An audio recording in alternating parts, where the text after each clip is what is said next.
Hello friends, welcome to our channel short hand Guruji. तो Rajasthan high court stenographer के skill के लिए फिर से आप लोगों के लिए एक डिक्टेशन पेश है, जिसकी गति रहेगी 80 शब्द प्रति मिनट की।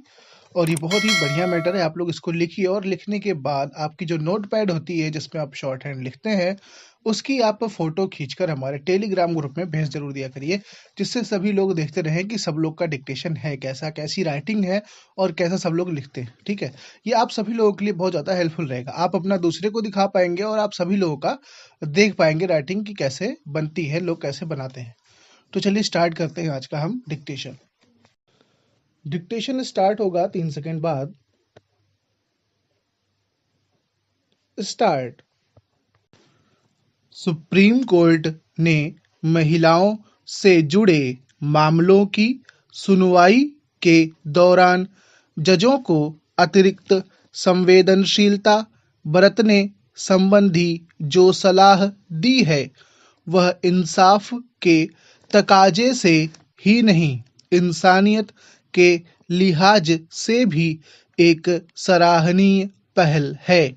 भारत की न्याय व्यवस्था अपनी निष्पक्षता, निर्भीकता और वैज्ञानिक सोच के लिए दुनिया भर में सराही जाती है और मूल्यों के क्षरण के इस दौर में भी इन्हीं वजहों से अपने नागरिकों की निगाह में उसकी गरिमा बरकरार है।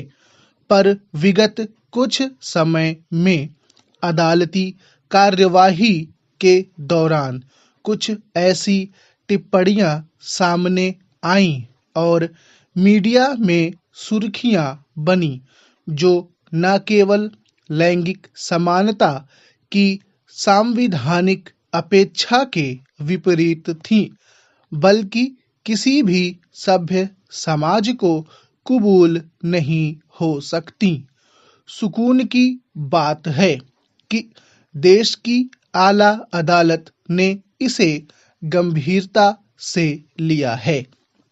उसने बार काउंसिल से भी कहा है कि कानून के पाठ्यक्रमों में यौन अपराधों और लैंगिक संवेदनशीलता के पाठ शामिल किए जाएं। शीर्ष अदालत ने यह हस्तक्षेप मध्य प्रदेश उच्च न्यायालय के उस फैसले के संदर्भ में किया है जिसमें यौन उत्पीड़न के आरोपी को जमानत की शर्त के रूप में पीड़िता से राखी बंधवाने को कहा गया था। सुप्रीम कोर्ट ने उचित ही इसे पूरी न्यायिक व्यवस्था के खिलाफ मानते हुए अमान्य करार दिया।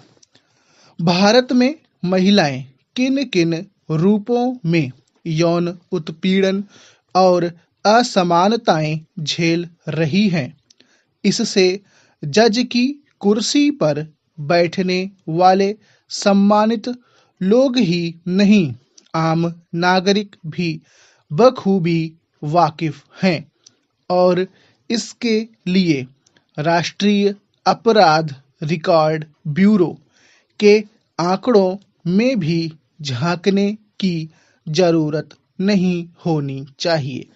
लेकिन जब कुछ महिलाएं साहस बटोर कर इंसाफ मांगने पहुंचती हैं, तब अदालतों से उनकी यह स्वाभाविक अपेक्षा होती है कि वहां उनकी गरिमा का पूरा ख्याल रखा जाएगा। मगर दुर्योग से कतिपय मामलों में उन्हें अपमानित होना पड़ा है। अभी बहुत ज्यादा दिन नहीं बीते हैं जब बॉम्बे हाई कोर्ट की नागपुर बेंच की एक महिला न्यायाधीश ने यौन उत्पीड़न के लिए स्किन टू स्किन संपर्क संबंधी टिप्पणी की थी और अभियुक्त को बरी कर दिया था। लेकिन उस मामले में भी सर्वोच्च न्यायालय ने हाई कोर्ट के फैसले पर रोक लगाई थी। कोई भी तरक्की पसंद देश अपनी महिलाओं को बराबरी का सम्मान दिए बिना सभ्य होने का गुमान नहीं पाल सकता।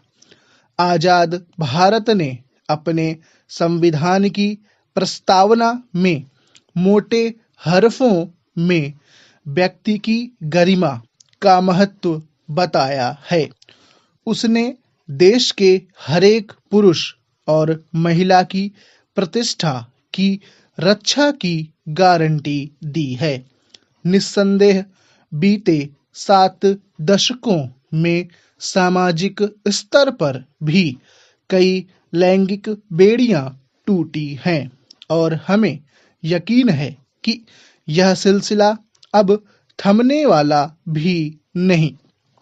इसीलिए जब कोई राजनेता महिलाओं के पहनावे, खाने पीने या उसकी निजी स्वतंत्रता पर हमला बोलता है, तब खुद अपनी ही पार्टी में उसे भारी विरोध झेलना पड़ता है। लेकिन जब बात इंसाफ के आसन की हो तो उसे ना सिर्फ निर्विवाद निष्पक्ष होना चाहिए बल्कि अवाम में दिखना भी चाहिए। न्यायाधीश इसी समाज से आते हैं।